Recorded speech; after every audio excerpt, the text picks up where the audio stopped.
O fato de Noé ter salvo os animais, Aham. justamente o que ele fez, ele estava salvando os animais que não passaram por esse processo de hibridização. Isso. Então seriam os animais, digamos, puros ainda, Aham. antes dessa chegada desses É, alienígenas geneticistas com essa alteração é, que fez essas abominações. Então, a ideia o que que era, então, do dilúvio? é. Era salvar os animais puros, que não foram alterados geneticamente, com os casaizinhos lá, para que eles pudessem repopular a Terra, eliminar as aberrações híbridas e dar uma nova chance para a humanidade. Agora, É isso a história? isso, só que esse Ah, Noé do Gênesis tem o seu recíproco em todos os outros povos da da história. terra. Aham. Porque não dava para botar naquela arca a quantidade de animais que Uhum. precisavam ser preservados. Uhum. Alguns foram salvos em arcas,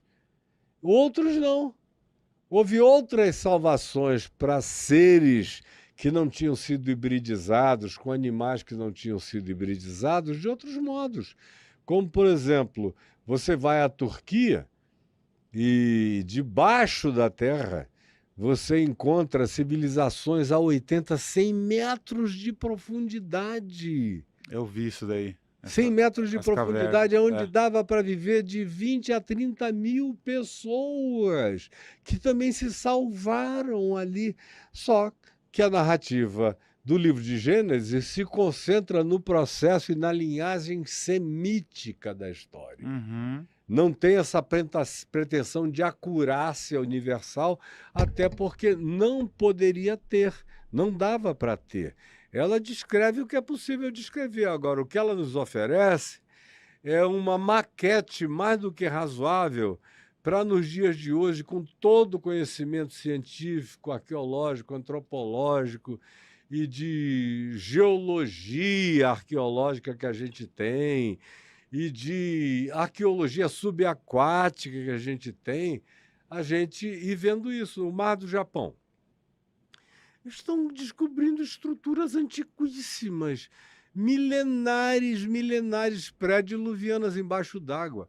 O Mediterrâneo está cheio de estruturas pré-diluvianas.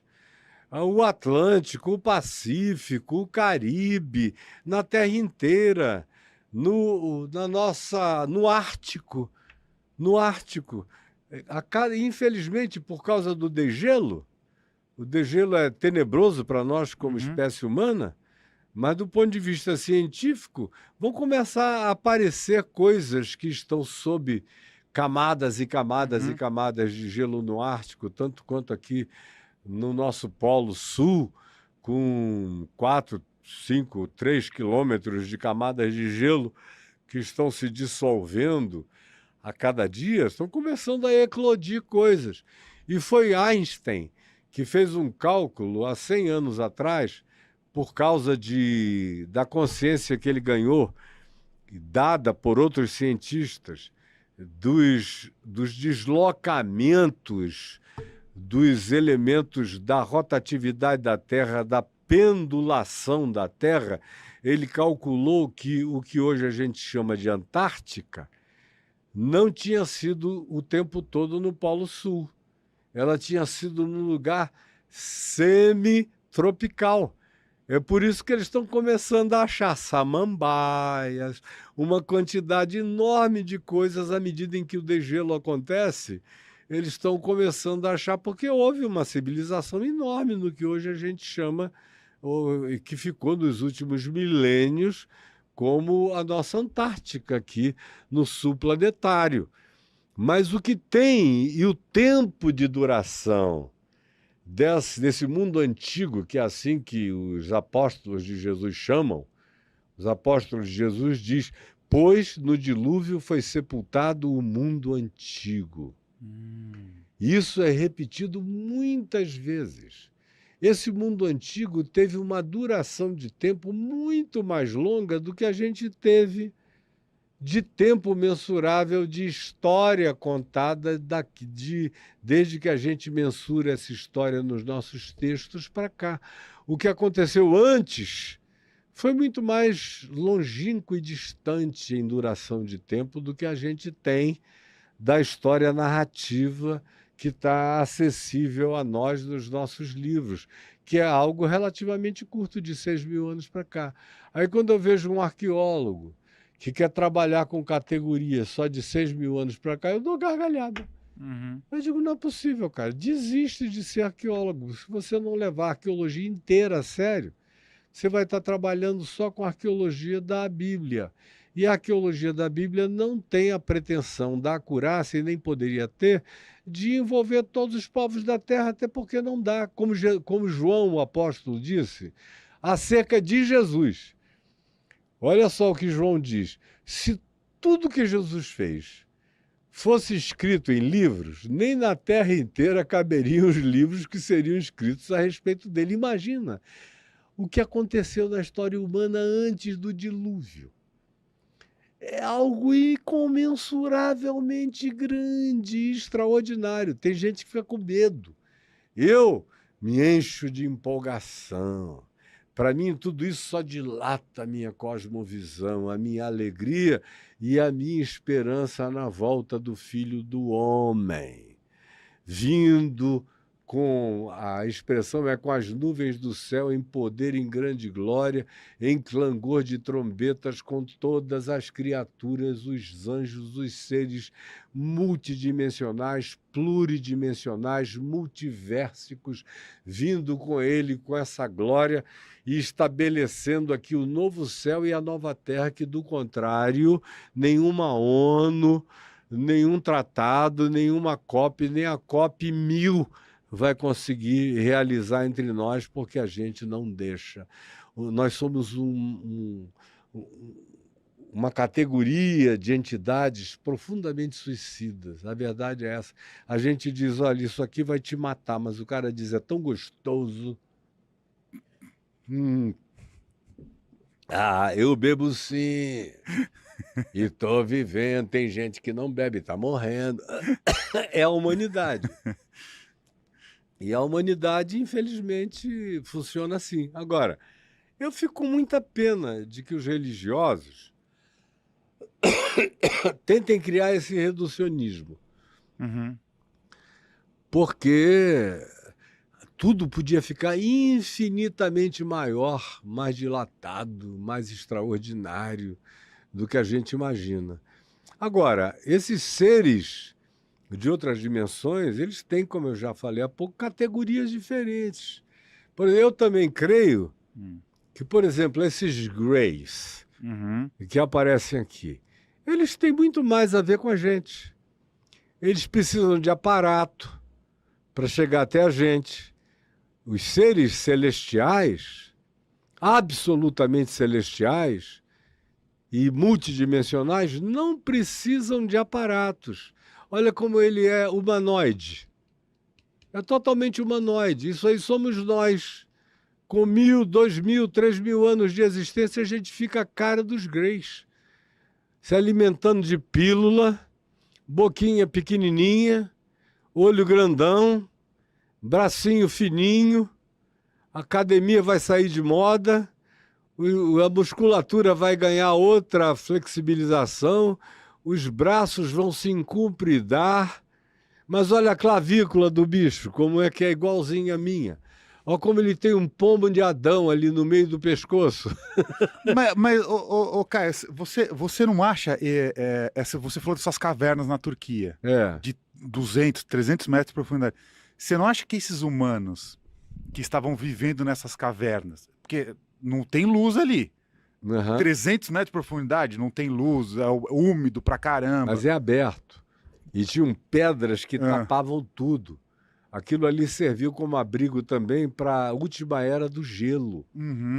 Mas eles botavam a cara para fora e voltavam. Ah, sim, sim. Mas você não acha que se continuasse vivendo ali, ia ficar, o ser humano tudo muda. Ia ficar meio assim? Tudo mudaria. Qualquer coisa. A natureza da ambiência muda e transforma a natureza dos nossos corpos com uma rapidez enorme. Se você começa, é um sapatinho de japonesa, você pode se abonsaizar com uma rapidez muito grande. Se você bota, por exemplo, aqueles experimentos cranianos de Ah, povos é antigos, verdade. criança nascia e amarrava. Aham. Ia amarrando, ficava com aquele crânio projetado, É, o porque era cano é sinal de alongado. status. O que você atribui? É uma coisa curiosa. A meu ver, era uma Ah, tentativa de imitar os deuses que chegaram. os É, deuses alienígenas. alienígenas, era Aham. para dizer, a Tinha um gente é cano da alongado. mesma linhagem, a gente tem o mesmo status. A meu ver, foi dali que surgiu. É o que faz mais sentido, né? Foi É. dali que surgiu essa vontade de semelhança. E aquele de alongar o pescoço também, que bota aquelas argolas. São os mesmos greizinhos que podem ser nós voltando no tempo. Tem essa história também, né? Hoje a ciência ainda diz que a viagem para o passado é teoricamente possível, mas ainda não conseguiram realizar. Mas é porque a gente está engatinhando na mecânica quântica. Uhum. Mas as dobras de espaço-tempo, de buraco de minhoca, de todas as coisas que teoricamente a Até gente já achei, ó. conhece, elas vão se desenvolver. E quando olho os Greys, eu não fico pensando em seres interdimensionais, como os chamados anjos Uhum. do Velho Testamento, ou arcanjos, ou querubins ou serafins. Aliás, o apóstolo Paulo dá cerca de 10 categorizações que não são exaustivas. Ele não está querendo esgotar um número de seres. Entidades ali. Ele só está lidando com o que nem ele inventou, que já estava presente 400 anos antes dele. Ele estudou tudo aquilo, tanto quanto ele estudou o livro de Enoque. Uhum. A gente vê influências do livro de Enoque até em Jesus, em coisas que Jesus falou. Como você vê também dimensões da perspectiva da mecânica quântica em várias coisas que Jesus disse. Quando Jesus falou, olha, não fiquem maltratando esses meus pequeninos, porque os seus recíprocos, que são chamados de anjos ou de doubles, os seus recíprocos estão na presença do meu Pai que está nos céus. Ou como quando Paulo usa uma categoria de enlace quântico para dizer, eu estou aqui, mas já estou assentado nos lugares celestiais em Cristo Jesus. É uma linguagem que hoje, para mecânica quântica, é um negócio que não tem nenhum mistério. Que você tá em dois lugares ao mesmo tempo. tempo. Não tem nenhum problema. É verdade. Os milagres de Jesus, andar por sobre as águas, ele tem poder para fazer o que ele quer, mas ele não precisa violar a criação dele. Uhum. Ele usa a criação dele em favor dele. A gente é que não sabe fazer isso. Mas ele suspendia sem nenhuma violação de lei natural nenhuma, usando apenas o nosso desconhecimento, mas usando as leis estabelecidas e criadas nele, porque nele, no Cristo eterno, todas as coisas subsistem, e nele estão ocultos todos os tesouros da ciência, da sabedoria e do conhecimento. Suspensão gravitacional andou sobre as águas. E tem outro aspecto que o pessoal só atrela a fé, a crença e doutrina. Uhum. Mas a fé também é um poder que transcende o espaço-tempo. Então, a fé original é a certeza das coisas que se esperam, a convicção de fatos invisíveis, não alcançáveis, não palpáveis, pela nossa capacidade de constatação e palpabilidade. Isso é o que Hebreus 11:1 nos diz. Então, a fé atinge e transcende o infinito. A fé é completamente transquântica. Ela está aqui, está em qualquer outro lugar, ela se projeta para qualquer outra dimensão. Então, é que é tudo muito mais lindo e profundo do que a nossa vã filosofia limitou. Uhum. A gente foi muito limitado, e é muito limitado pela teologia, pela filosofia e até pela nossa arrogância científica, como sempre fomos. Foi em nome de ciências atrasadas que pessoas foram mortas, como é em nome de ciências pseudo-modernas e avançadas que as mais recentes descobertas são relegadas muitas vezes ao plano quase que esotérico, por quem se diz dono de ciências concretas e palpáveis. Nem tudo é laboratorial. Cada vez mais a ciência se desenvolve para descobrir energias sutis, para descobrir coisas que não estavam acessíveis. Hoje você sabe que está tudo comunicado. Meu Deus, todas as coisas se falam na criação. Você vê cada dia mais o conhecimento se expandindo, como era uma promessa bíblica que está no livro do profeta Daniel, dizendo que nos últimos dias haveria uma multiplicação de ciência, que a ciência se expandiria de maneira indizível. E eu estou muito feliz de estar vivo nessa hora, com quanto eu sofro com a miséria, com a burrice humana, com a autoextinção humana, com o suicídio humano, de um lado. De outro lado, eu me vejo como um privilegiado de estar vivendo nesse tempo, compreendendo tanta coisa, tendo acesso a tantas percepções, dilatando a minha consciência em tantas dimensões, em tantas perspectivas. De modo, meu amigo, que não tem texto que seja tão carregado de multidimensionalidades quanto a Bíblia como um todo, e em especial o Novo Testamento. E em Jesus, tudo que Jesus fez foi multidimensional. Quando ele pegou 5 pães e 2 peixinhos e pegou e fez comida para mais de 5.000 pessoas comerem, o que ele estava fazendo, senão uma multiplicação de dimensão quântica para o pessoal? Quando ele transformou água em vinho, era magia? Não, era uma ciência aplicada que ninguém conseguia conhecer, mas que para ele não precisava de laboratório. Era só dizer faça-se.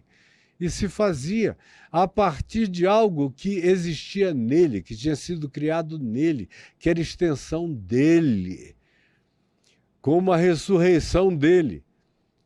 É milagre para todo mundo, mas para ele, a morte nunca foi um problema. Por isso que ele ressuscitou mortos para todo lado. E ressuscitará, como ele próprio ressuscitou incorruptível da própria morte.